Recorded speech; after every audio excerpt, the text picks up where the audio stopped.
All right, this is take 2 of Book Pod. Starring... With Mariana. Starring. And Joe. Starring Mariana and Joe. I think that should be the name of the podcast. Starring Mariana and Joe. Then you'll be able to find it for sure. Yeah, we were talking about how on the podcast website there were over like 50 entries for Book Pod of various other book readers. So, yeah, good luck finding this. But this one is, we're reading this book, comedy drama by Bob Odenkirk. It's a memoir. Yeah, and he's famous. He's on Breaking Bad, Better Call Saul, and I know him though from being on a HBO show called Mr. Show. Mm-hmm. And it was so funny when he appeared on Breaking Bad, because it's just that's not, he's usually a like Saturday Night Live style dude. He's had a pretty checkered career because he started out, comedy gold in the 80s, stand-ups everywhere. It was just really a fertile ground for comedy. And he wrote comedy. He just loves sketch comedy. That's what he wanted to do. That's what he pursued relentlessly for much of his career, including Saturday Night Live and Second City in Chicago. With some success. Mr. Show was successful, right? I never saw it. I never heard of it. How'd you ever hear of it? It was on HBO, and my friend in high school had a DVD of it, and it was like, what is this? And it was so crazy. No commercials, just nonstop skits that all just feed into each other very randomly. Mm-hmm. And first it was like two guys, so they would have to be all the characters. So it would be them talking to each other, and then one of them leaves the room into another set, and then Bob is also there as another totally different person. And so it was really crazy, and it's live. The audience is laughing there at it. So it was really much crazier than like Saturday Night Live. Yeah, I think that was the high point of his comedy career. He said in the memoir, so he comes from Illinois, so he's kind of Midwestern, ethic, whatever that means, but you can hear it in his voice sometimes. His dialect is pretty Midwestern.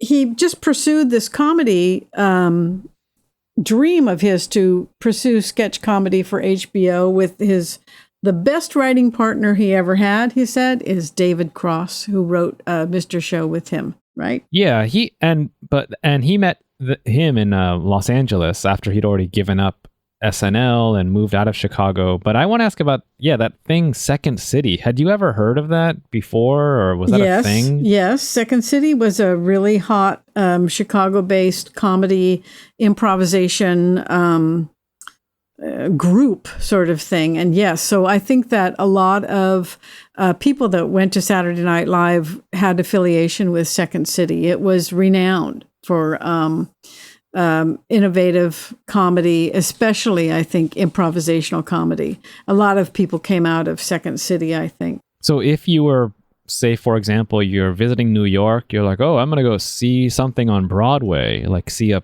show on Broadway. So if you were in Chicago, were you like, oh, I'm going to go see something like Second City? Yeah, like, was that... yeah. So like if you were in New York, you'd say, oh, let's go to the comedy. I think the Comedy Store is a big, venue in New York City that all the top comics go to. It's renowned, I think. And so if you were in Chicago, you'd say, oh yeah, let's go to Second City. Let's see what we can see there. Yeah, absolutely. He writes about how he grew up watching Monty Python and said that was like, oh, this is it. And I guess at the time it was very, offbeat and kind of edgy stuff, which is funny because when I watch Monty Python, it is like silly. It just seems totally just silly and goofballs. But to him, it was very irreverent at the time of really kind of poking fun at the overly dignified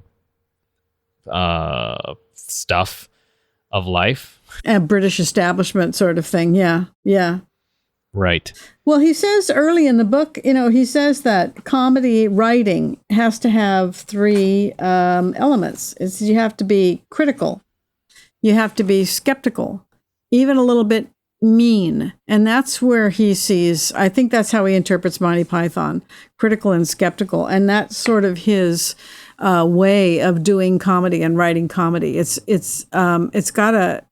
pretty edgy, right? So, and irreverent, and just anything can happen. It's not, he doesn't like things that are set and patterned pieces. Although, he would write scripts and they would have to memorize the scripts to do a good performance. So that's where his comedy interests lie. By the time he got to Saturday Night Live, he felt Saturday Night Live was already past its glory days. Only the first 5 years of Saturday Night were good, according to him. And even though it's been on TV for a long, long time, he may be right. Yeah, it is absolutely horrendous now. Like, it's just like embarrassing for everyone involved. You're like, well, how are they even involved in this? A lot of things like that where I didn't realize, Monty Python is definitely joking at Christianity. I could see that was like edgy when they made The Life of Brian, how this like Jesus figure like fumbles his way to becoming a savior. And also he was on Bill Maher. I saw on YouTube, interviewed by Bill Maher, who is also a comedy, founding father or whatever. And Bob, they hugged. Bob's like, you helped us out so much on it with HBO when our little show, Mr. Show, was coming on, and you were always helping us. Like, we trying to keep us on. So they have that old backstory. But Bill Maher said, I like what you said, how comedy should have a touch of anger. And that was, I read that too. And I was like, yeah, of course. Which I thought that was, I could tell Bob was writing it like, oh, this is unique. And I'm like, what do you mean? That's, of course. Like, I don't know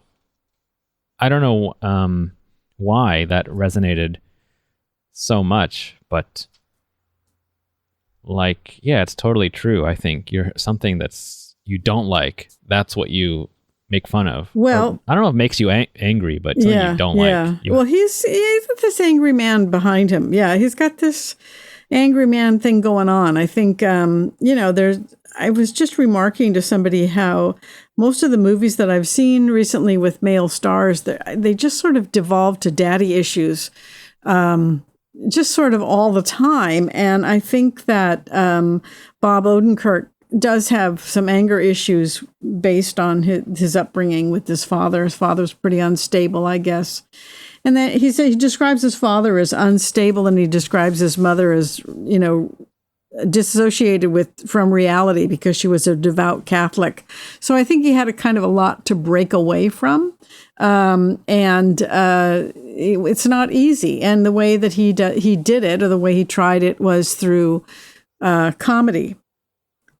Just writes and writes and writes. He was lucky in the time period that he was, because in the 80s, he was 20 years old, Footloose and Fancy Free, and it was just a huge boom time for stand-up comedy. Even though he didn't like stand-up comedy himself, he didn't like doing it, it was a boom time for comedy in general. Yeah, it's reminds me also like Mel Brooks, who's legendary, or even a previous generation, how he made that musical, The Producers, with like dancing Hitler and singing Nazis, and people were like, oh my God, how can you do this? And he said, Hitler's gone and it's in the past. So, but the only way we can take its power away is if we make light of what they are, or what it is.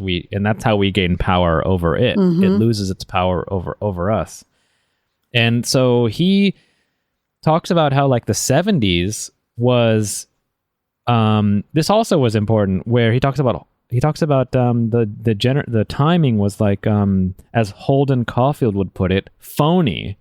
And I thought, oh my God, is that the importance or relevance of Catcher in the Rye? Because I read that book and I'm like, why does anybody like this nothing useless story? Like, this is a classic. Like, what is this? And I guess that was considered edgy or rebellious about a young person's story, just complaining about everything. It was so phony that, which is, I guess the 70s after the 60s was so tumultuous. Maybe 70s was like, let's get back to normal. And he talks about John Denver being the, the bland face of whatever normalcy. And he's like, no, like, forget that. So that was his rebelling against. Yeah, kind of interesting. I think, Caulfield in Catcher in the Rye, he sort of represents alienation of youth. I think that's the term that's usually ascribed to Catcher in the Rye. And so why is youth alienated? Well, perhaps it is phoniness. And I don't know if the 70s, they were trying to get back to normal, but I think what happened with the 60s was so much foment that it's shocking that that didn't just sort of upset everything and you can't go back to normal. You can try to put a gloss over it if you try, but you really can't in the 70s. Maybe that's what he's talking about. I'm not sure. Well, those other things, how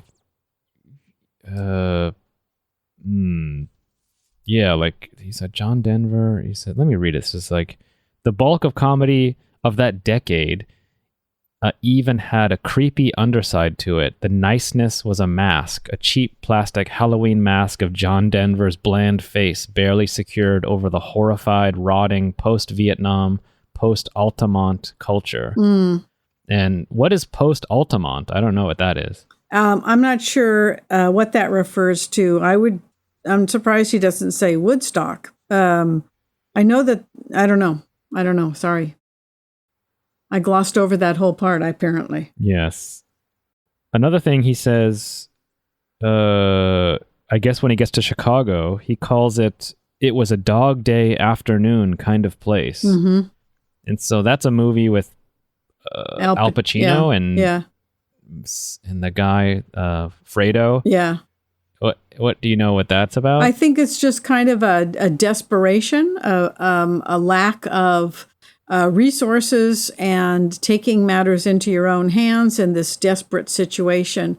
And, there's always desperate situations. And, we've just been having a string of desperate situations. So I have a hard time seeing that period as particularly desperate myself. But one of the things that went on in that movie, there was intense heat during that movie, presented intense heat. This guy was trying to rob or get money for his, I think it was a gay lover. And so that was, out of the mainstream. And also one of the things, the crowd kind of gathered and watched this and sort of made him a celebrity, the Al Pacino character. And he started chanting Attica, Attica, Attica, and that's a prison in New York State, I think, and there were prison riots. So it is another period of time when resources are not getting to the people that need them. People become desperate. They take matters into their own hands and they riot in a prison or they rob banks to get money for healthcare or a sex change operation. Is that what it was? I can't remember now. Yeah, maybe that's it. I don't know. Yeah. I've never seen it. Yeah, I think if I recall, I think that's kind of what it was about. It was taking matters into your own hands because you're desperate. You're not getting the help you need. You're not getting the resources you need. So yeah, it's funny. His whole writing style is very like apologetic or Yes. Like minimizing, but he does have this, rebellious, truth-seeking kind of a hippie-ish, skeptical version. It's really, it is an interesting tone because it's very conversational. I feel like I'm sitting there next to him and he's telling me this, and he is very kind of self-effacing. Well, anyway, that's what I think it is, or anyway, that's what I think. You know, it's sort of like he doesn't wax profound, but he does have a lot of experience under his belt, and he has the chops to be able to say what he thinks. But he's still pretty self-effacing, and I think he's recognizing that luck had a lot to do with, not a lot to do, but had something to do with his success. But really, you can't deny the man's perseverance. He's just relentless in his pursuit, and he has a really good work ethic, and he's you know, he does his homework, and he's really pretty talented, I think. Yeah. I'm reminded now, maybe this would be a good time to show one of my favorite Mr. Show sketches. And I'll just show this here. Check this out. Okay. Thank you, Thomas. Thanks, Mr. Gibbons. My grandfather started selling good food to good people back in 1926. Lenny, someday you'll take over for me. And I tried hard to keep his dreams alive by selling quality produce at the lowest prices. You know, we may not So be that's as big David. and fancy as some other stores, but what's so fancy about high prices? Gibbons, the old-timey good place with 15 convenient locations. The old-timey good place. Sure, Gibbons Markets may save you a dime on select items, but this week at Fairsley Foods, all our produce is 25% off, and you'll never find a rat. Good prices, no rats. That's the Fairsley difference. And no rats.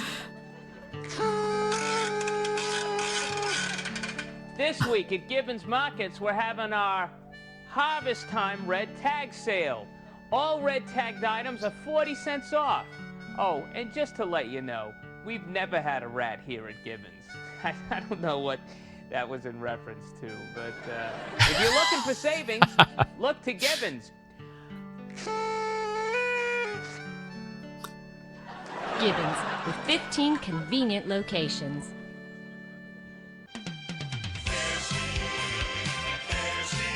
This week at Fairsley Foods, pork chops $1.29 a pound, farm fresh eggs $2.15 a dozen, and unlike some places, you'll always find apples. That's the Fairsley difference. We've got apples. We've got apples. Look, we've always had apples. So how is that a difference? It's not. This week at Gibbons Markets, with any purchase you make, you'll receive an apple for free. Gibbons, now with 9 locations. This week at Fairsley Foods, Circle O's cereal is only $3.49 a box. And at Fairsley, you can shop comfortably, knowing your children will not be abducted, then shipped off to a Pakistani whorehouse, where they'll spend the rest of their lives in homoerotic servitude. Come in with your kids, leave with your kids. That's the Fairsley difference. I love Oh my children. God. I assure you, as a grandfather of 5, that no child has ever been taken from a Gibbons Market. Ever. But to ease your mind, I've installed an extremely expensive, very expensive, state-of-the-art security system in all of our markets. Hi, new policy today? Each child is fitted with a tracking collar. It uses radio waves. Come to Gibbons Markets. Squash is on sale. Gibbons, now with 3 exclusive locations. Come on down to Ribbons. I love kids. I want your money. Some people will say anything to get your business. But at Fairsley, we stand behind our 3 golden promises. Promise number 1, our stores are not constantly on fire. Promise number 2, employees are free of active sores and lesions. And promise number 3, homeless people do not defecate in our store aisles. That's the Fairsley difference. Fairsley Foods, now with 23 locations to serve you. Hey! Here we are! No. Well, we're back to our roots. Driving the same streets my grandfather started on. Oh, but times were simpler back then, weren't they? Because people had integrity. People were honest with each other. And so there you go. You know what that is? That's fake news. That's QAnon. That's this precedes these Democratic pedophiles that are running, pedophile, what's it called? Sex trafficking out of Pizza Huts. This is, or not Pizza Huts, out of pizza parlors. Yep. That's what that is. Oh my God. Yeah. Yeah. So they totally just show how two things next to each other, a normal human will of course make the connection, and like that's just natural to do. And it's funny because that is how people feel clever. Like, I made the I see. Like that's some kind of research, or that's some kind of big intelligent. That's just what normal people do. So, and marketers know that, and news networks know that. So but of course it's satirizing that kind of publishing and media, where just things being next to each other will make dumb people feel smart or feel informed about something without directly saying anything, without directly as if they were making an intelligent, informed choice. Yeah, their choice. It's the choice thing. The freedom, the choice. Oh, my God. I didn't see that one. I watched a few of the... I watched the Saturday Night Live. He's Bob Odenkirk's famous for writing the motivational speaker skit that, or sketch that Saturday Night Live broadcast with Chris Farley after Bob Odenkirk had left Saturday Night Live. And I watched a couple of other ones with David Cross, this writing partner that he loves. The two cops that were, what did he say about me? They in and out of the room with one perp. But I didn't see the one about the supermarkets. That's awful. That makes me feel terrible. It was so funny because it's just like, it's just obvious. So he's like, we are not on fire. Yeah, so we're not on down. Fire. Oh my God. And he drove the guy out of business. I feel terrible. Well, that's what's funny too, is that the guy feels like he has to respond to it. And it's just like Twitter, or like you feel like, oh, I have to address this, or I have to tell them, but it's and so the funniest part is when he's an old man, he like throws that, he like gives up. So. He's selling his produce out of a truck. Yeah. And now he's, back to my roots. He's making the best of a bad situation. The bad thing is that just last week, or 2 weeks ago, I suppose it was, that in a local election, the Republican candidate called the Democratic office holder pro-pedophile and a groomer, right? Because because of the difference in critical race theory and the difference in don't say gay bills that are going on in Florida. And she responded. She had to respond. She responded because if you don't respond, if you don't call people on this kind of name calling and this kind of really smear campaigns, then they get more and more emboldened, and people are listening to things more and more and being convinced by those things. So, it's human nature to respond. Wait a minute, we're not like that. Oh my God, I feel terrible about watching that thing. Yeah, well, yeah, you just have to completely give up on that type of person. It's like, this is you just have to. If your state is going that way, if the majority of the population is that, you just have to leave. I guess. I think. Yeah, because it's already over. It's just shameless. They're shameless. They use shameless tactics, and then there's no reasoning with them either.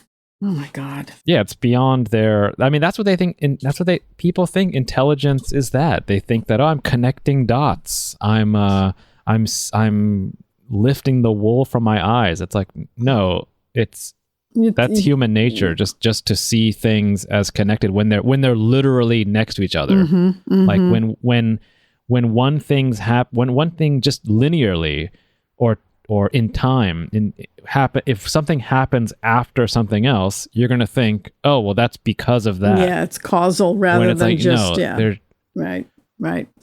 Yeah, that's a fallacy in logic, absolutely. And yeah, it's the people that think they're doing their own research when in fact they're just being manipulated. Yeah, so it's funny. It's so good. And so yeah, he's awesome. He's okay. So then he's like his partner, another guy before David though, is this guy Robert Smigel, who's also legendary with Conan O'Brien and also SNL. And I guess he goes with Smigel to New York to hang around and try to get some writing into the show through Smigel, who is a paid writer. But he's watching it, and while he's there, he knows SNL kind of sucks. It's another low point. And then Lorne Michaels says, hey, you want to work here? And Bob's like, your show is kind of not good anymore. I don't think I'd want to work for it anyway. And so he gives Lorne the middle finger, but then gets hired a few months later. Yeah. Because when he goes back to Chicago, he finds Chris Farley and they're acting on stage. And then I think Chris Farley gets hired and then he is part of the deal. Bob gets part of the deal, gets pulled along too. I don't recall that particularly. Or something. But I think I don't even know. Just his brazenness, caused Lorne Michaels to hire him. It's like, I don't want to be a member of any club that would have me as a member. But, oh, yeah, you're our guy then. Okay, then that's right. You got the right attitude.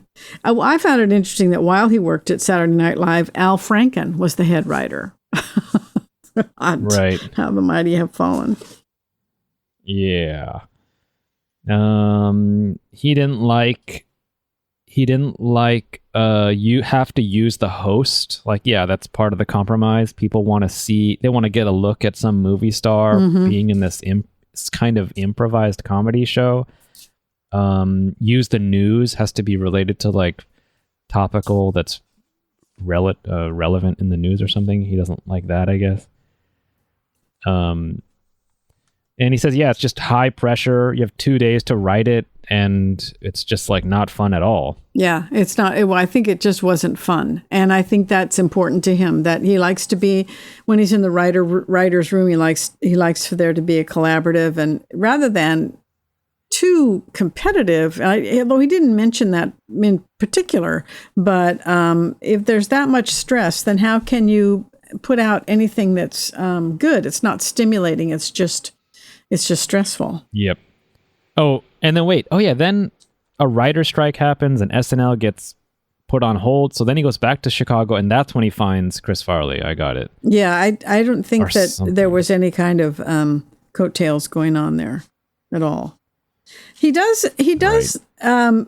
Not exactly name drop a lot, but he did have associations with a lot of really well-known comedians. Janine Garofalo, Ben Stiller, and he does Gary Shandling. He was on the Gary Shandling show. I mean, I think I saw that a couple of times and I didn't notice. I don't remember him. But he's very generous and he's generous and he's honest in his comments about some of these comedians. Very, very generous as far as Janine Garofalo is concerned. He contends that she changed the landscape of comedy. He's very honest when it comes to Chris Farley. That he could tell from the get-go that he was on a dangerous path. And Gary Shandling, he says he was just a perfectionist, and that was his undoing as well, because he was too intense and too perfectionist. He remains devoted to David Cross. They're still huge friends and the best writing partner that he ever had. Yeah, he talks about how Chris Farley's was on fire, like his star is just out of control. He talks about how that super famous Chris Farley dancing with Patrick Swayze. He hates that sketch because it's just a stupid, let's laugh at this like huge fat guy trying to dance next to Patrick Swayze. It was not, it wasn't empathetic. It wasn't laughing with him. It was laughing at him. It was, he saw through that. And it was, of course. And he says that he was there at this some kind of comedy thing in Aspen, Colorado, and Chris was there on drugs and knew that this guy's going to die like pretty soon. Yeah. Yeah. And what was crazy was that on Bill Maher's show, Bill says like, do you remember Aspen? Like we were there. You did a comedy sketch that was so funny. I almost died laughing because it was the altitude was so high. And that's from the time when the last time Bob saw Chris Farley, Bill referenced that they met in Aspen. Oh, interesting. Yeah. The circles are small. And so these people's careers are interconnected for a long time. Right. Ultimately, he does know he has to head to L.A. because that's where the action is. And so he does. Yep. That's where he meets Janine Garofalo and Ben Stiller and Gary Shandling, because most of those television shows were filmed there. He said the writing for television was superior. The really good writing was going on in TV. Right. He, chapter 5, he moves to L.A. He's done with SNL.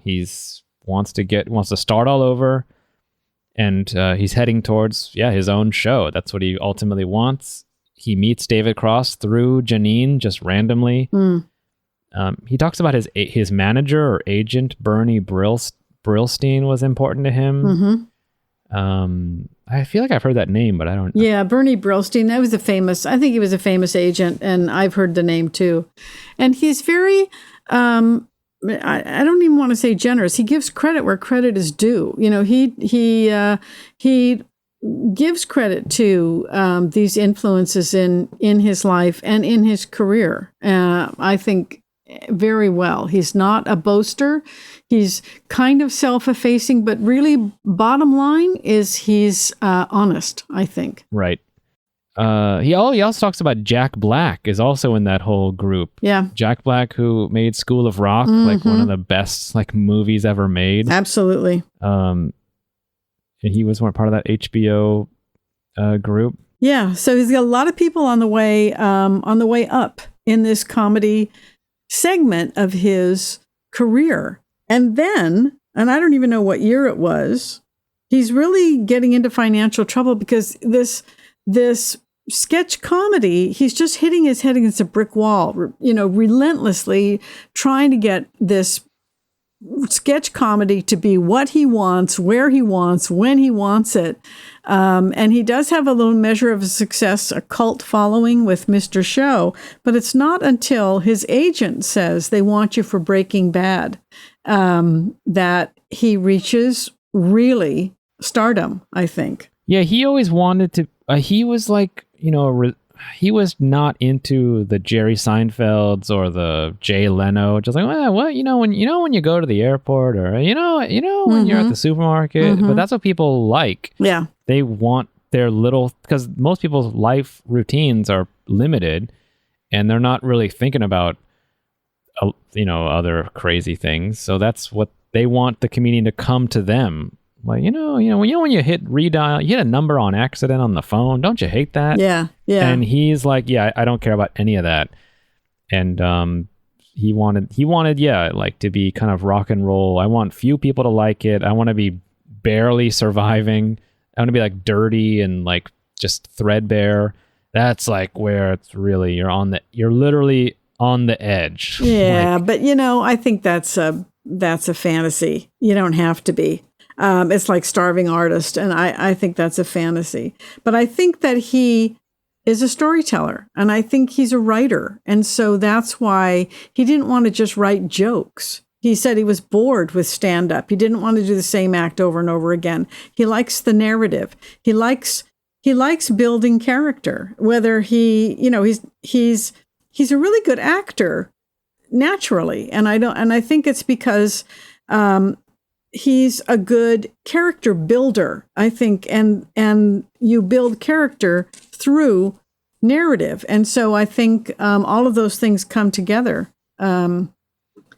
And he found his true calling when he became a dramatic actor in Breaking Bad. Yeah.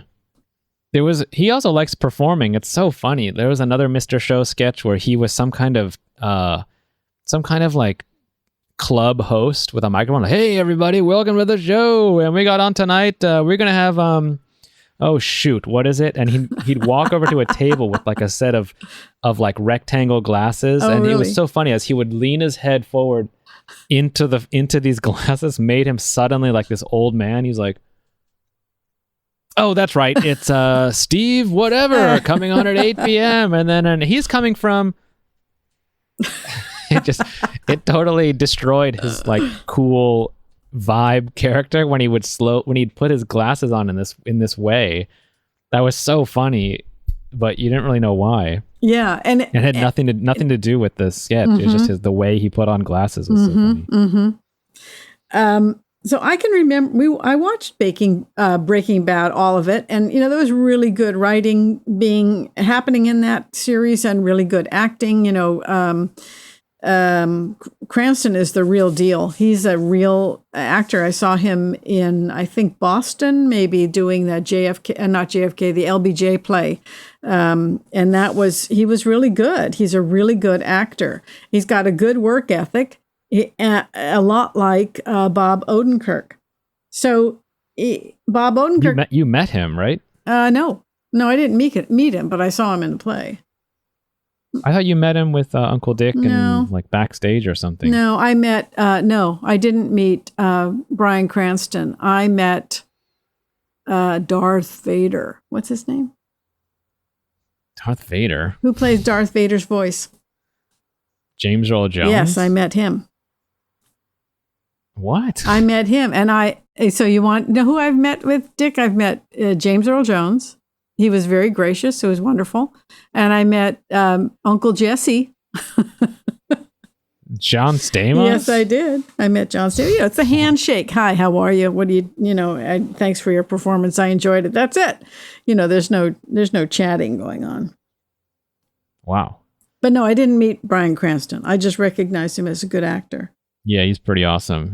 His best. Do you remember that movie Argo? Yes. But I don't remember him. He's like the CIA boss and whatever. What's his name?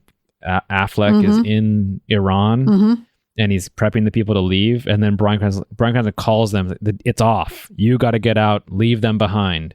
And then Ben Affleck's like, he decides we're going anyway. So you better figure it out. Whoa. And then he hangs up and Bryan Cranston takes that old school phone and just hits a coffee mug on the table, which like explodes. Oh, really? And he realizes, get the president on the phone. This is going, whether you like it or not. They will be captured. Oh my. Yeah, and those details like that, they're important and significant. And I think they show a real, what they call inhabit, the actors inhabiting the character, really acting like not acting anymore, really behaving like the character. And I think that Odenkirk does that. I think he is Saul Goodman. He was Saul Goodman in Breaking Bad, and then the spinoff, Better Call Saul, which I'm watching right now. I've never seen it. It's good. Yeah, I gotta watch it. It's very good. I gotta watch everything. He talks about in Breaking Bad. I remember once during Breaking Bad, Bryan Cranston stopping the shoot to get on the phone and take apart a choice Walter White was making that didn't fit for him. And I actually had a weird moment where I have listened to Bryan Cranston's autobiography. It was like a sale or something. And he reads it. And he talks about this scene in Breaking Bad where he says Walt comes home after a long time. He's fighting with his wife and the baby is there. And then Walt stays in the doorway to talk to his wife. And Bryan Cranston's like, why would he do that? He would immediately go to the baby. Like, if he hasn't seen the kid in like so long, he would go over there. It doesn't make sense. And so he got into like a fight with them. No, the baby's later. He's going to hold her later. And it's like, why would he just be like, hey, baby, hey, okay, wife, we got to talk. It's like he would, Walt would go get the kid. So that was funny. I think that he knew the character. He knew who the character was. And I think Odenkirk's the same way. I think one of the first questions he asked this Gilligan, who is one of the writers of Breaking Bad and Better Call Saul, tell me about this character. Tell me about him. And that shows his concern for portraying the character honestly and truthfully. He inhabits the character. Yeah, the Vince Gilligan, he's famous. Also, he has his own backstory. He was actually one of the writers on the X-Files, which also had its own head legendary person. And Vince Gilligan is that person's student protege. Protege. Mm-hmm. And then now it just goes on in these chains of work of shows. Oh, interesting. Yeah. Well, since Anna went to see this Bob Odenkirk, this is where she got the book. He's doing a book tour, and he talked to the audience about, I guess, his life, and she was really impressed with him, and that's why she recommended that we do this book on our next book pod. So that's why we're doing it. And the person that brought her to that show with Bob Odenkirk is another friend of hers who's a really avid follower of Bob Odenkirk and knows a lot about him, and really admires his perseverance and his dedication to this acting career, this show business career. He's done a lot of stuff besides. He's written, he's acted, he's produced, he's even directed a feature film, I think, but not with much success until Breaking Bad and Better Call Saul in particular. Well, the thing was that his Mr. Show was everybody was like, oh, I loved that show. We got to, and that's like, oh, really? That was where it says, HBO eventually moved them from Friday night to Monday night, which is like nobody watches then. So that meant the show is over. And and people like love that show. Like, it's just so funny. There's so many that I think people wanted. Like, he got picked for Breaking Bad because they liked that show. Yes, that's right. That's right. And then what's crazy is that later, I forgot this too, that he was in that movie The Post, about the Washington Post. Oh, was he? Yeah, you didn't read. Yeah, in the book, he was in that movie The Post, which is pretty lame, I think. Meryl Streep and Tom Hanks. Meryl Streep, yeah, it's kind of slow and kind of cerebral and boring. Was what I heard. I never saw it. But not only that, he was in Little Women. With the new Little Women that was out a couple of years ago, he played the father. He played, Alcott. Just, whoa, where did this come from? And then, so we're in the midst of watching Better Call Saul, which is really, really good. And, we watched like 2 episodes a night because that's all the tension we can stand. But he also made a feature film called Nobody, which also is very violent, but it's also very, very good. And he is very good in it. He's a really accomplished and talented actor, dramatic actor. Just plain spoken. He knows that. He said at one point for Saul, every moment is emotional. Even though he doesn't emote a lot, every moment has an emotional base. And so he has to understand what that emotional base is. So I really recommend Better Call Saul. It's really, really good. Breaking Bad was a huge volcano in TV and, a huge turning point and great, great show. And, this bad guy that is the hero. And Better Call Saul, it's right up there. And lesser known actors in this show, that makes it even better because you don't have some giant, star that's doing 90% of the work or anything like that. It's really a good ensemble. Yeah, I think Breaking Bad, he was the second best person. Like, I couldn't stand the wife or the son or even the friend Jesse, the little sidekick. Oh, really? Yeah. And yeah. they were all so annoying. And I thought if they could just get rid of these actors, or if they just got better, it's just different ones, it could have been much better, I think. But yeah, but Bob was the second best, I think. Absolutely. Well, his character was so outrageous. He just outrageous and so compelling is the right word for him, because when he's on, you can't take your eyes off him. You have to watch him, because even though he's a lesser character and he's, just slime, you have to watch him. Yeah. It was also kind of funny too that he writes that he didn't want to do his own show. I don't want to be the main guy. I don't want to live in Arizona or New Mexico for like 6 months. Mm-hmm. And his son is like, what are you talking about? You should go do that. Yeah. And then he said, okay. He was devoted to his kids. He didn't want to leave his kids. He called himself a helicopter parent, but the kids are the ones that said, yeah, you better go do it, Dad. So he did. Thank goodness. Right. And another funny part is where David Cross is also in that movie, The Post, and they're together, and Steven Spielberg doesn't realize that they were in a show together. Right, I remember that in the book, in the memoir. Yeah. Until some staff member freaks out, saying, "Oh my God, it's Bob and David!" And then Steven's like, "What?" And says, "Uh-oh, is this gonna totally? Everyone's now gonna think of this some other show." Yes. That was pretty crazy.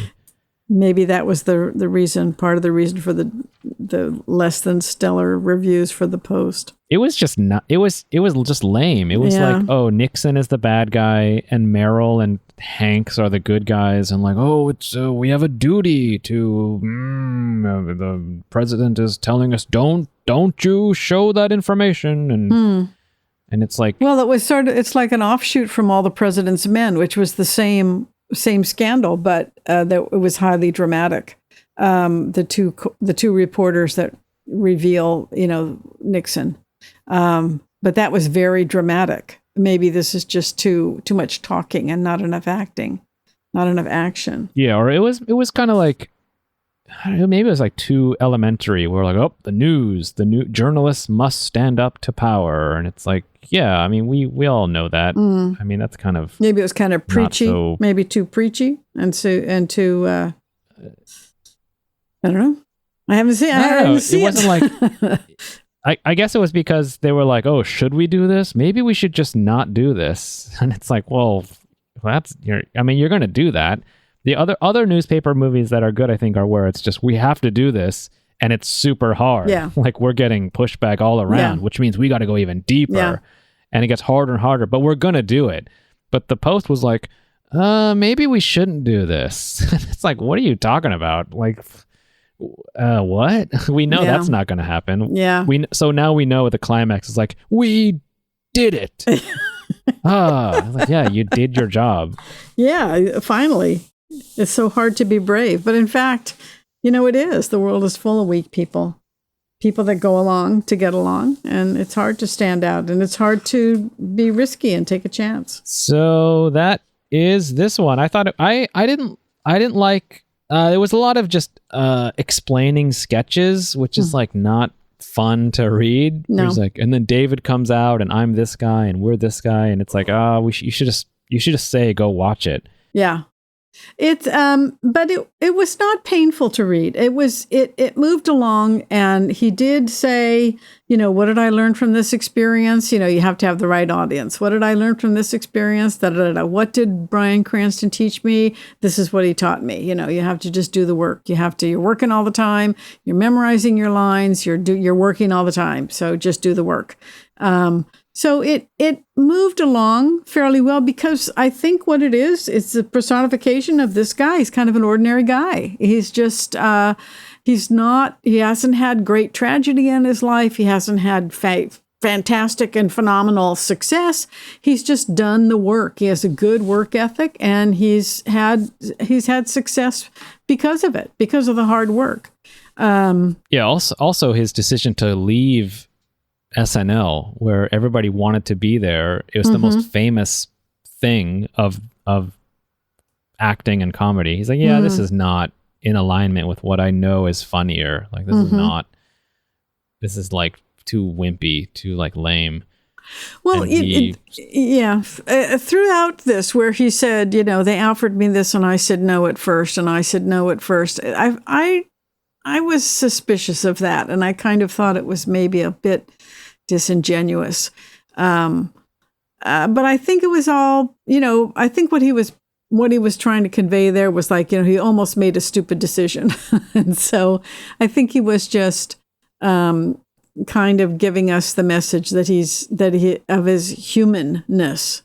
I didn't mind but it. He did. What do you mean? What do you mean? He almost made a bad decision. Well, he almost didn't do Breaking Bad. He almost didn't do Better Call Saul, and they both led to great, not only financial success but revelation of his acting chops. Yeah, that's a tough thing to do, but I think the SNL one where he had a job in the thing everybody wanted, and he knew like this is not funny to me. Like I this doesn't make me laugh. I know this is like not good, and I'm gonna just quit and go to LA. Okay, I think that's harder than turning down something that you've never done before. You're like, oh, I don't even know about this. I'm an actor. I gotta just say what other people wrote only. Yeah, maybe he was true to his comedy endeavors rather than the prestige of working for SNL. Yeah, that takes courage. Absolutely. Yeah. So he just says, "Don't give up, ever." Right, ever. I liked the introduction. This is the last thing I want to say. In his introduction, he says, "Nobody knows anything." That's from William Goldman. And "Nobody learns much either." That's from Bob Odenkirk. So he's always got a little backstep on everything that he says in this book, because of that self-effacing nature that he has. Well, this is what I did. This is what I accomplished. At least that's what I think it was, or that was what was important to me at the time. So it's a nice, that's kind of built in. He's not boasting at all. He's, you want to know how this came about? Okay, I'll tell you. Matter of fact. Yeah. There's a really funny on Bill Maher. Bill's like, so how did you do it? You went from comedy, you HB, now you're in a movie. What's going on here? And he's like, well, I have a great mind, and I'm intelligent. I also have a great family. And people are laughing like that. They're laughing, and he keeps going. And I'm from, I studied very hard in school. I always said yes to everything I did. I knew from the start that I was going to. And it goes on for too long, where even Bill's like, what? He goes like, and then and then I knew that none of that is true. I did not do any of that. So yeah, comedy first. Yeah, it's way longer. Where he fools everybody. He's like, no, all of that is not true. We're sitting on the, we're Aristotle sitting on Plato's steps and just trying to soak up all the knowledge that you have, and he's just pulling your leg. He also says, yeah, this book's about just everything I've learned, and I'm sorry I haven't learned more, but this is it. Yeah. Which again, it was like, what? Yeah. And I think that's what it is. He does say, what did I learn? Pick your audience. They're little things. They're little something things, but something that launches it, that gets him out of one situation and into another, or out of one bad situation into another one. What can I say? I think maybe it's this. I don't know. Yeah. It's also another point of history thing too, is that he talks about how Fox was a new network. And I remember that too, that there was like coming on Fox. And I was like, what is Fox? Why are there so many commercials for like itself? And The Simpsons came out on it, and so he writes the good thing was that they were a new network and that they didn't know what they were doing, so that was good for us. Right Taking a chance, ready to take a chance. It was good. It was it was good. I'm glad I read it. And it turned me on to Better Call Saul. And I also saw the movie Nobody. And, if something that he's in comes up again, I'll definitely tune in. Yeah, now you got to watch Mr. Show. I guess I do have to watch Mr. Show. I've watched a couple of sketches, the audition and the two cops, the bad cop. So I'll try to catch some of those if I'm bouncing around YouTube. Yep. Well, that's going to do it. Yeah. So that one is one and done. One and done. Takes care of Bob Odenkirk. I highly recommend you catching him on the TV or in movies. So the next book, I have a few options. Oh, okay. My number one, but maybe you don't want to read this one, is called The Emperor of All Maladies. The Emperor of All Maladies by, I think his name is Siddhartha Mukherjee. Oh, Buddha. Doctor. Isn't it? Cancer doctor. Oh, okay. His name is Siddhartha? Yep. Okay. Emperor of All Maladies, The History of Cancer. Oh, dear. That book won a Pulitzer Prize or Pulitzer or whatever you pronounce it. And then his second book, I think the second book, The Gene, is a mind-blowing book explaining DNA and which is what causes cancer, or when DNA gets screwed up, you have cancerous cells that mutate. That's where it comes from. So that book is like unbelievable. Have you read these already? I've read The Gene, and then The Emperor of All Maladies. I ordered it, and Amazon sent it to you, to San Leandro. So it's there. In a drawer or on the shelf. All right. And I'll read it online. Okay, well, that's your choice. We can read it. Yeah. Do you have another options that you really you want? This one, Emperor of All Maladies. That's the number one. Okay. The disease that has just confounded humanity for like forever. Yeah, forever. Okay, that'll be our next one in about a month. Alrighty, that's gonna do it for this one.